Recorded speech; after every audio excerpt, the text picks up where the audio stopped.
Mid-February 1943, Sidi Bouzid, Tunisia. The captured M4A1 Sherman tank rolled to a stop in the desert sand, its American star still visible beneath the hastily painted German cross. Officers from Heavy Panzer Battalion 501 gathered around this unexpected prize, notebooks already in hand. Dust swirled around their boots as mechanics examined the hull, their eyes narrowing at the unfamiliar curves and welded seams. This single American tank, captured intact and operational during the Battle of Sidi Bouzid, would ignite an engineering crisis within the German war machine, one that would echo through their armored development programs for the rest of the conflict. The battlefield told its own story. Around the Sherman lay the twisted remains of American and German tanks alike, burned-out carcasses of steel under the desert sun. Yet this one had survived, its engine still idling, its transmission unbroken after days of combat and forced marches. Oberleutnant Franz Amler, an officer from the 10th Panzer Division, knelt to inspect the tracks. Crude, he muttered, brushing the sand away. But durable. A senior engineer beside him replied softly, "It shouldn't have lasted this long." Within hours, orders came from higher command. The Sherman would be transported by rail and shipped to Europe for evaluation at Kummersdorf, Germany's most secretive armored testing ground. The Germans wanted to understand how this machine, which they had mocked as an iron coffin, could outlast even their own Panzer IIIs under the brutal African conditions.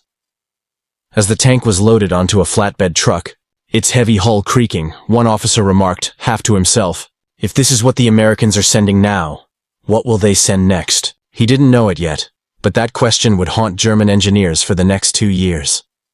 By late March 1943, the captured M4A1 Sherman arrived at Kummersdorf Proving Grounds south of Berlin, a sprawling complex of hangars, test tracks, and blast ranges that had seen everything from Panzer prototypes to experimental rocket engines. Yet as the Sherman rolled off its transport train, its rounded hull and cast turret drew laughter from the assembled German engineers. "This?" one of them scoffed. "This is what the Americans send to war?" The tank looked strange beside the sharp, menacing silhouettes of the Panther and Tiger prototypes parked nearby. Where German armor seemed sculpted like predatory beasts, the Sherman appeared almost plain, industrial, almost civilian in its simplicity. Its welded seams were thick and unrefined, its bolts oversized. Its armor, by German standards, was thin, and yet, one engineer, Hauptmann Klaus Ziegler, a veteran of Panzer development, didn't laugh. He stood silently, eyes tracing the edges of the Sherman's hull. He'd seen too many tanks fail in the field, too many breakdowns that left crews stranded in mud or snow. He muttered, "Ugly things survive wars." That remark earned a few smirks, but it lingered. When the crew opened the engine bay, surprise followed. The Sherman's power plant, a Continental R975 radial engine, derived from aircraft technology, hummed with surprising smoothness. It wasn't elegant like the Maybach engines that powered the Tigers, but it started instantly, even in the cold spring air. No backfire, no choke, no preheating. Just life, one mechanic blinked in disbelief. "It starts like a car." The test protocol began under the supervision of Oberst Hans Lutz, the officer in charge of technical assessments for captured enemy vehicles. He had overseen dozens of foreign designs before. British Crusaders, Soviet T-34s, even the French Char B-1. But the Sherman intrigued him. Within the first few days, the engineers began documenting its characteristics. Its transmission, though simple, shifted smoothly. The suspension system, though crude-looking, absorbed bumps with almost ridiculous ease. They tested it on cobblestones, on dirt tracks, even through deep puddles of melting snow. The Sherman just kept going. Lutz watched as it rolled past him again and again. Not fast, he noted in his logbook, but steady. Ziegler added a second note beneath it. Reliability rating, exceptional. Maintenance requirement minimal. It wasn't long before word spread across the facility. The Panther mechanics who worked nearby, used to dealing with leaky seals, overheating engines, and cracked gearboxes, began stopping by just to watch. One of them, a corporal named Weber, shook his head. "We have brilliance," he said, "but they have dependability." Inside the officers' mess that evening, debates broke out. Some dismissed the Sherman as inferior, pointing to its armor thickness and weaker gun. Others, especially those who had seen combat in Russia, began to sense something deeper. "A tank that works," one said grimly, "is better than a tank that doesn't." Over the next week, the German engineers began preparing the Sherman for a full mobility test. Every component was catalogued and inspected. Gearbox, turret rotation motor, track tension system, electrical wiring. To their astonishment, the design was modular. Major systems could be removed and replaced within hours, sometimes minutes. By comparison, a Tiger required specialized tools and a full maintenance crew just to remove its transmission. The Sherman? 2 mechanics and a wrench set could pull it apart and rebuild it before lunch. Ziegler's tone grew more serious in his reports. The Americans have not built for glory. He wrote, they have built for war. That night, under the dim lights of Kummersdorf's main hangar, the Sherman stood alone among the giants. Not the most powerful, not the most feared, but something far rarer in the German world of complexity and perfection. A machine that simply worked. And for the first time, the German engineers weren't laughing. They were listening. The next phase began under gray April skies. The snow had melted into muddy ruts along Kummersdorf's proving ground. The perfect terrain for what the German engineers called the durability trial. The captured M4A1 Sherman was fueled, loaded with test ammunition, and assigned to a crew of German mechanics under Ziegler's supervision. Across the field, the familiar shapes of a Panzer IV, a Tiger Wing, and a prototype Panther D waited for comparative testing. Let's see how long your American toy lasts. One of the Panzer officers sneered. The order was given. Engines roared to life, deep, throaty German growls beside the steady hum of the Sherman's radial engine. As they set off, the differences appeared almost immediately. The Sherman bounced across the terrain like a stubborn mule, rocking and jostling, but it never stopped. The Tiger's heavy suspension groaned under its own weight. The Panther stalled twice before clearing the first ditch. By midday, the Panther's transmission overheated, spewing oil onto the ground. The Tiger's steering gear jammed temporarily, requiring the crew to shut it down for repairs. But the Sherman, crude, clunky, unimpressive, kept grinding forward through every test the Germans devised. Ziegler watched silently from the control tower, taking notes. Simplicity equals survivability, he wrote. The Americans design with the soldier, not the engineer in mind. Later that afternoon, the German mechanics ran the Sherman through a 40-kilometer endurance run, deliberately pushing it past recommended limits. It rattled, smoked, and clattered. But when they cut the engine and checked its systems, every major component was still intact. No leaks, no broken gears, no cracked welds. Impossible, muttered one of the Panther engineers. Our tanks would need a full service after this. Ziegler called them closer. Gentlemen, he said, this isn't a miracle. It's engineering discipline. They build fewer things that can fail. The group fell silent. The remark struck a nerve. German engineering culture was built on precision, on perfect fit and finish, on machines that impressed even before they performed. But here, standing before them, was a tank that didn't care about looking perfect. It cared about working. The disassembly began the next morning. German engineers removed panels and sections of the Sherman's hull to study its internal layout. Every component, the transmission, the drive shaft, the turret ring, the electrical conduits, seemed intentionally positioned for ease of access. They could swap an entire engine block with minimal disassembly. One mechanic joked, "It's as if they built it for children." Ziegler's reply was sharp. That's precisely the point. Inside his private notes, he wrote something even bolder. We over-engineer. We chase brilliance. They chase victory. As the study continued, the differences grew harder to ignore. The Sherman's cast armor was more resilient against spalling than expected. Its suspension system, using simple vertical volute springs, could absorb punishment for days without failure. And its electrical wiring, though unsophisticated, was labeled and color-coded, something unheard of in German vehicles. Oberst Lutz, now deeply interested, ordered comparative tear-down studies against a Panzer IV. The results embarrassed the entire department. The Panzer required triple the man-hours for field maintenance. Still, pride lingered. Many refused to admit the implications. It's a peasant's tank, argued one senior officer. Mass production, not mastery, Ziegler countered coldly. And yet, gentlemen, it's the peasant's tank that will reach Berlin before ours can even reach Moscow. No one responded. That evening, as floodlights cast long shadows across the test yard, Ziegler stood beside the Sherman, hand on its dusty hull. He could smell the oil and burnt rubber, the scent of use, not failure, but endurance.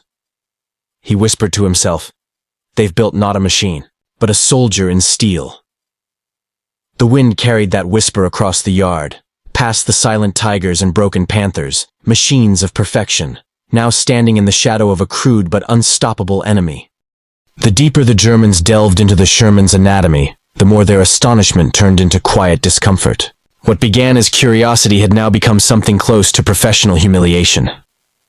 Under the hangar's flickering yellow lamps, the captured M4A1 lay stripped bare, its armor sections labeled with chalk marks, its radial engine resting on a dolly, its bogies lined neatly in a row. Around it, Germany's finest engineers stood in silence, notes trembling slightly in their hands.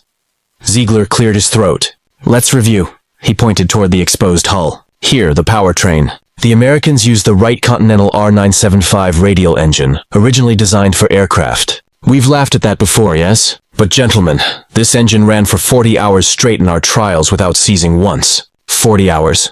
No German tank engine can boast that under combat stress."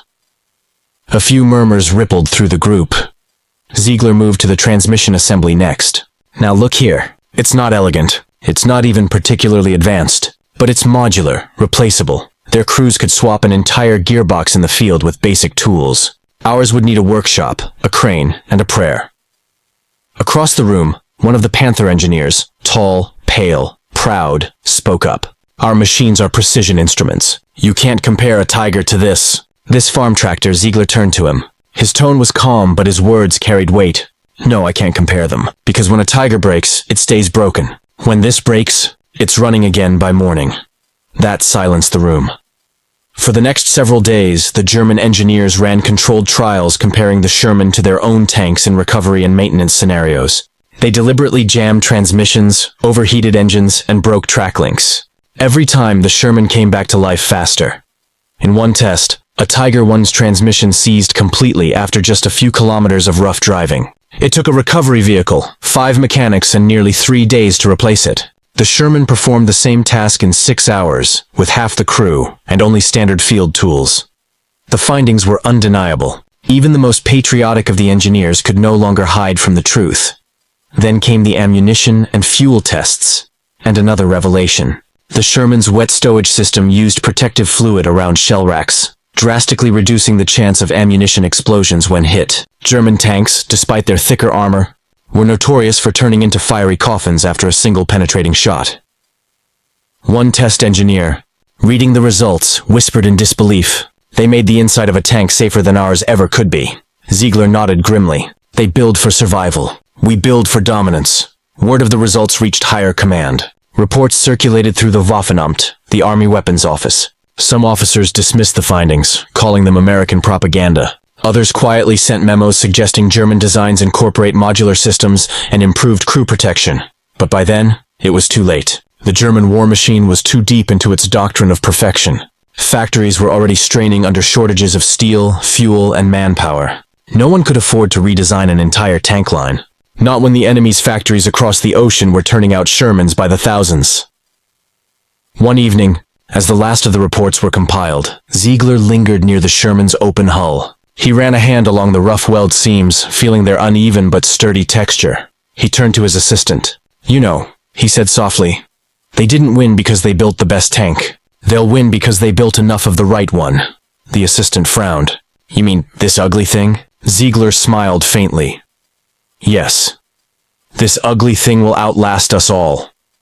Outside, the wind howled over the snow-dusted fields of Kummersdorf. Inside the hangar, the once proud German engineers stood before a crude, mud-caked American tank and realized that sometimes the enemy's greatest weapon isn't brilliance, but reliability. By March 1943, the reports from the Kummersdorf trials had begun to circulate through the corridors of Berlin's armament offices. Quietly, almost nervously, few dared to speak them aloud, but the implications hung heavy in the air. The Americans had created something terrifying, not because it was powerful, but because it was unstoppable. While German propaganda boasted about the invincible Tigers and Panthers prowling the Eastern Front, the men behind the drafting tables, the engineers, the metallurgists, the factory foremen, were murmuring about the iron mule from overseas that simply refused to die. At the Kummersdorf proving ground, Chief Engineer Kurt Ziegler gathered his team once again for a final demonstration. This time, their objective wasn't to push the Sherman to failure. It was to understand why it refused to fail. They rolled the tank out into the bitter cold, snow swirling around its olive-drab hull. The R975 engine coughed once, twice, then roared to life with a steady, confident growl. A young mechanic, bundled in a thick coat, watched the radial cylinders spin and muttered under his breath, "It starts easier than my own car." Ziegler nodded, eyes narrowed behind his goggles. "Startup under freezing conditions? Excellent. Carburation response? Reliable. Cold weather performance? Consistent. It doesn't care where you are, desert, snow, mud. It just runs." A colonel from Berlin stood nearby, frowning at the data sheets. "But where is the sophistication?" he demanded. "Where are the refinements, the advanced systems? This tank is primitive."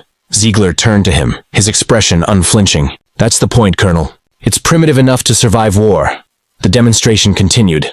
They put the Sherman through mud, rough slopes, and rocky ground. They slammed it into simulated combat damage, fractured track links, dented armor, clogged filters.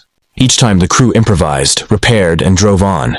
Then came the shock test, the one no one expected to succeed. The engineers drained half its oil, loosened its track tension, and ran it non-stop for 24 hours. Most expected a catastrophic failure before midnight. Yet as dawn crept over the test field, the Sherman still rumbled on, black exhaust puffing lazily into the cold air.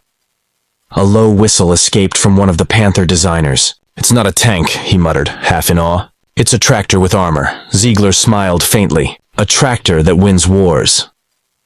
Later that evening, as the day's test logs were compiled, an assistant brought Ziegler a new report. A summary of Allied production figures intercepted by intelligence. His eyes widened as he read the numbers. 8,000 Shermans by the end of 1942. Over 25,000 planned for 1943. He did the math silently in his head, his pen frozen mid-air. The Germans had produced fewer than 600 Tigers total. Even if every one of them outgunned 10 Shermans, the numbers didn't add up. The assistant hesitated. "Sir, what does this mean for us?" Ziegler exhaled slowly, his gaze drifting toward the tank bay where the captured Sherman rested, its hull glistening under the lamps. "It means," he said quietly, "that no matter how perfect we make our machines, they'll never outrun that kind of simplicity, or that kind of scale." Meanwhile, at the front, reports began trickling in from panzer units facing American armor in Tunisia and Sicily. German tankers noted something infuriating. Even when Shermans were hit, many still fought on. Some rolled back to safety, repaired overnight, and returned the next morning.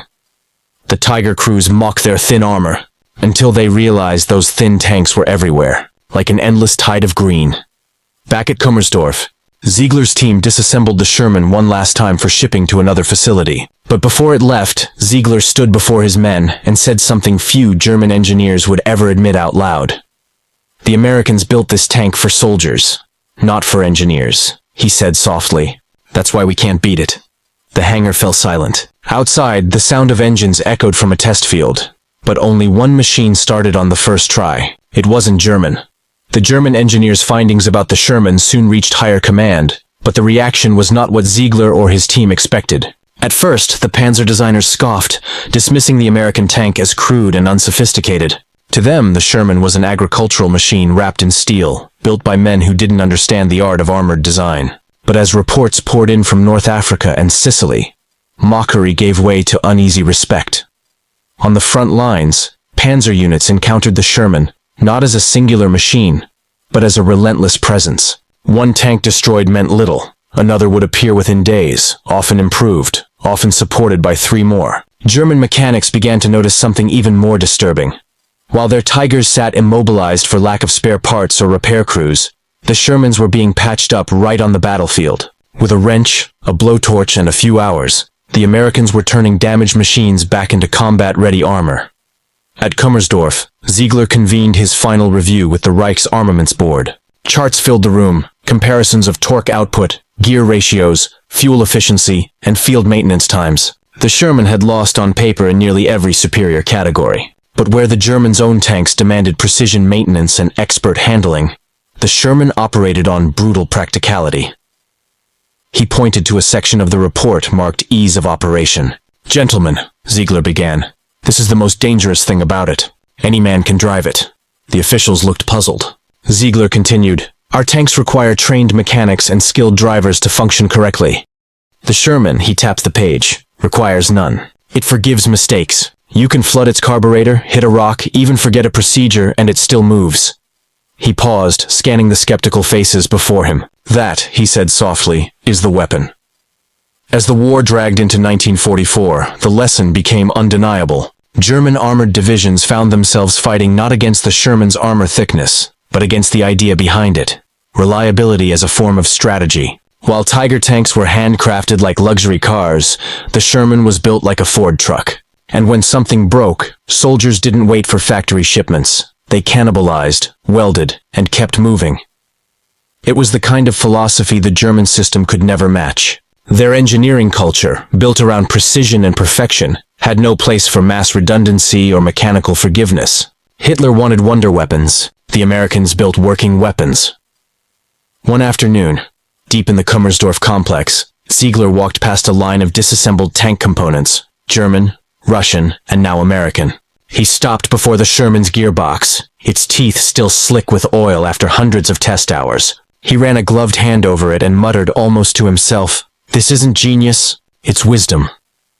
By now the captured Sherman had become more than a curiosity. It was a benchmark. German mechanics would test repairs on it to measure how fast they could perform similar operations on their own vehicles. None came close, and then came the moment that sealed the Sherman's legacy. During a live-fire exercise, engineers were tasked with immobilizing the tank.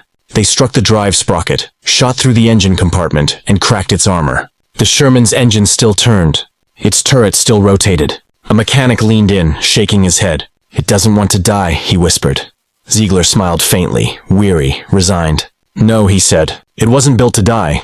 It was built to win." That night, in his personal notes, Ziegler wrote what would later be discovered among post-war archives. "The Americans have found victory not through brilliance, but through persistence. Their tank is not beautiful, it is effective, and that, perhaps, is beauty enough." Outside, the cold wind howled through the test grounds. The Sherman sat under a tarp, silent but undefeated. A mechanical embodiment of a nation's philosophy. Keep moving, keep working, keep winning. April 1944. Deep within the testing complex at Kummersdorf, a new group of officers arrived from the Panzerwaffe High Command. Among them was Colonel Ernst Volkmann, a stern veteran of the Eastern Front, known for his unshakable loyalty to the superiority of German design. He had come to settle an argument, one that had been whispered in the mess halls and engineering bays for months. Could the American Sherman truly outperform the legendary German tanks in real combat conditions? Volkmann demanded proof, not paperwork. "If this machine is so reliable," he said, pacing before the captured M4A1 Sherman, "then let it prove itself against our own steel." And so, under his order, an unprecedented test began.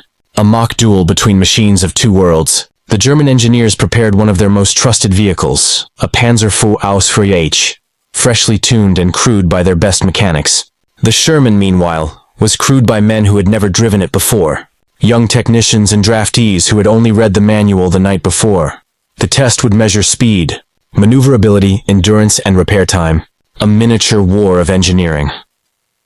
The morning sky over Kummersdorf was a smear of gray as both tanks lined up at the edge of the test field. Volkmann raised a red flag, then dropped it. Engines roared. The Panzer IV surged ahead, tracks churning mud and snow.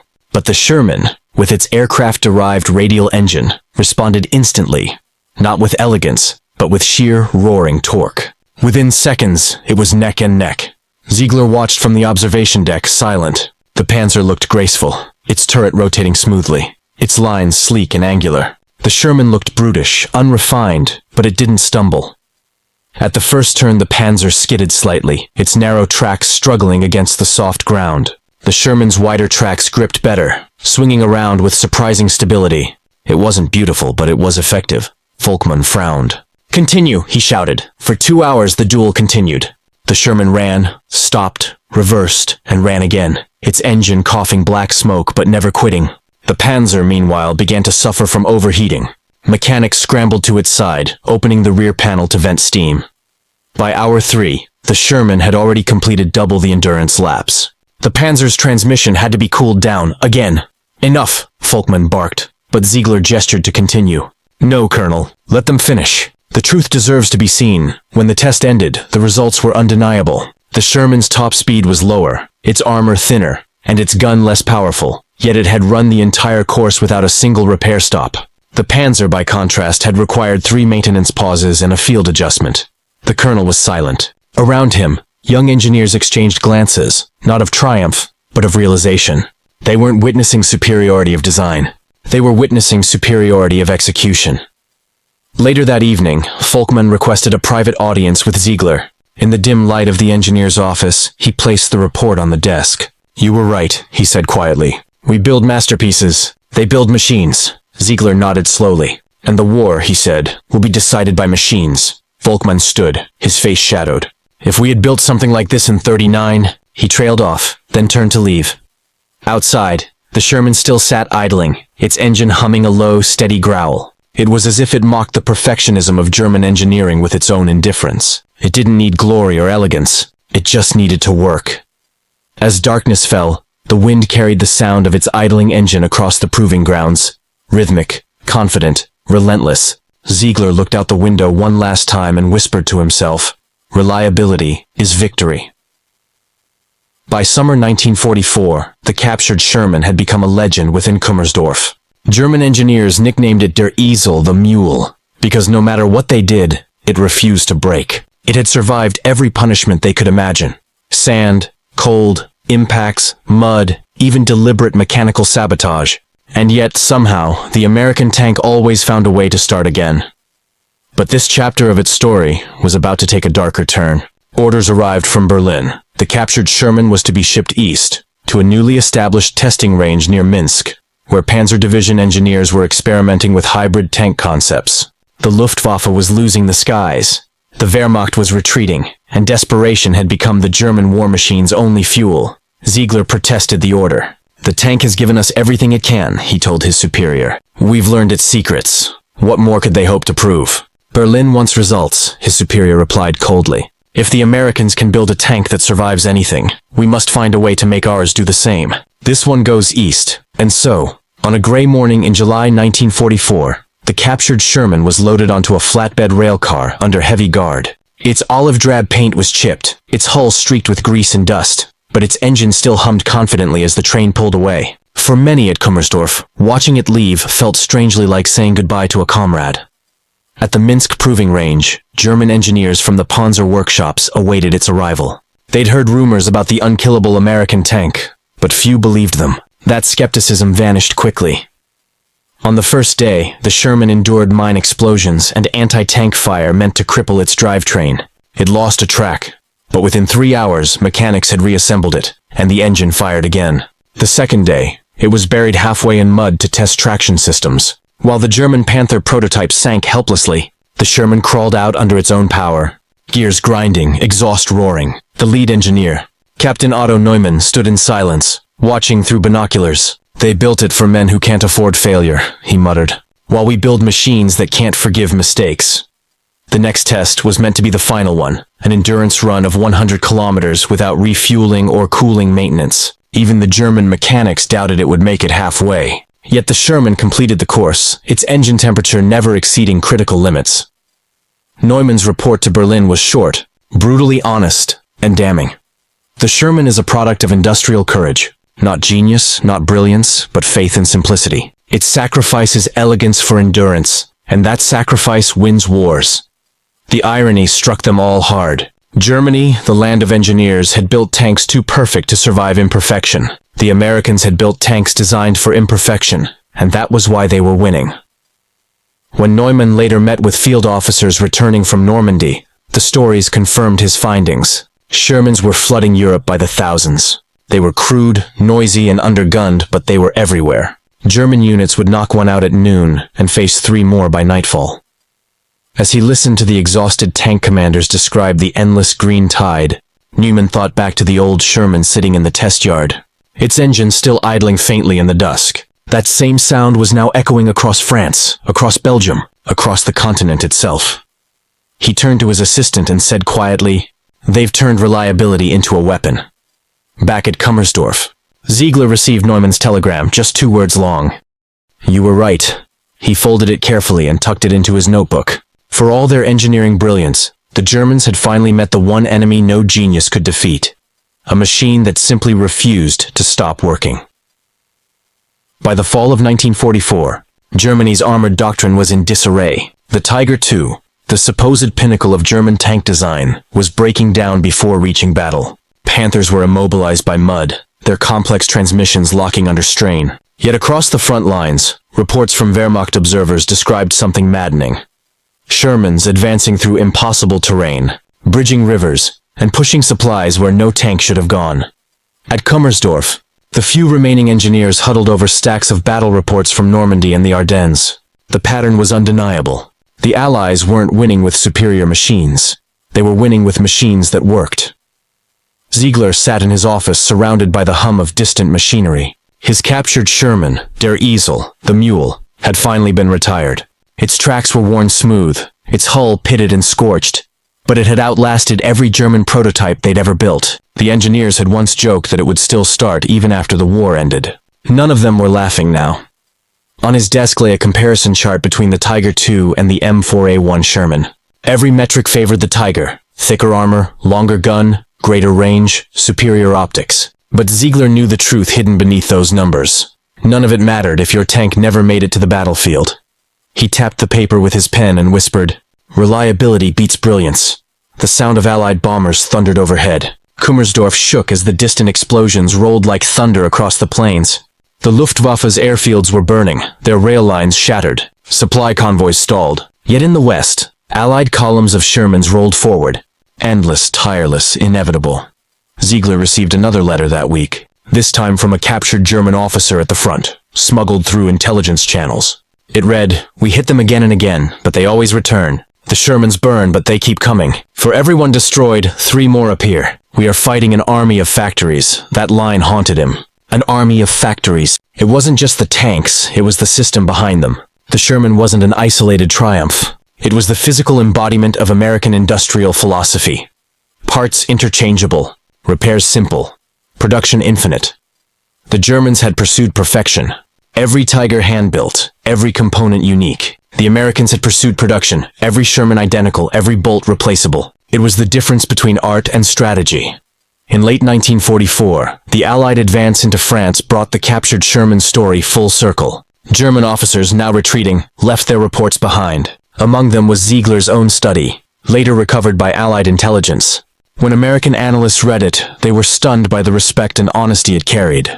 One note scribbled in the margin by a British officer simply read, "They understood. Just too late." By January 1945, Kummersdorf was in ruins. The engineers had been evacuated, the test fields abandoned.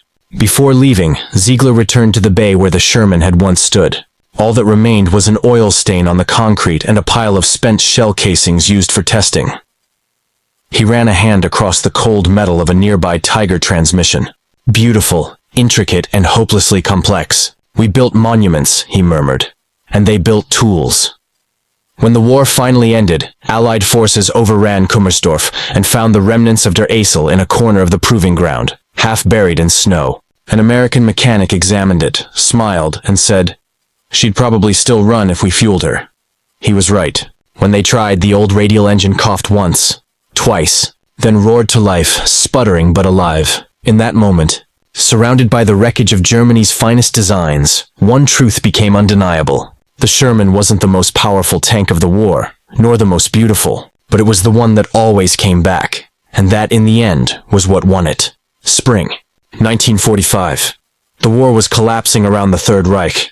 Kummersdorf's test ranges lay silent now, littered with wreckage and ghosts of machines that once promised victory. Among them sat the weather-beaten remains of the captured Sherman, Der Esel, its hull streaked with rust, its tracks half buried in dust. It had been left behind when the engineers fled, forgotten by the empire that once studied it with such pride and envy. When the first American troops arrived, one of them, a young mechanic named Sergeant Frank Miller, climbed onto the tank's hull. He brushed away the dirt and grinned at the faint white star still visible beneath the German paint. "She made it home," he whispered. Then, curious, he tried the starter. The engine coughed, once, twice, then, unbelievably, it came alive. The men laughed and cheered. After years of war, destruction, and chaos, the same tank that had humbled German engineers still had enough life left in it to move under its own power. In that sound, the throaty rumble of an old radial engine echoing through the ruins of Germany, there was symbolism too profound to miss. The Sherman had outlasted the Reich, outlasted its critics, and outlasted even the men who doubted it. Back in the United States, factories that had once built Shermans were now turning to peacetime industry. Tractors, automobiles, rail engines, carrying forward the same principle that had won the war. Build it simple, build it strong, build it so it never stops. And somewhere, in the notebooks of engineers like Ziegler, the words still lingered. Reliability beats brilliance. The world would never forget the tank that proved it.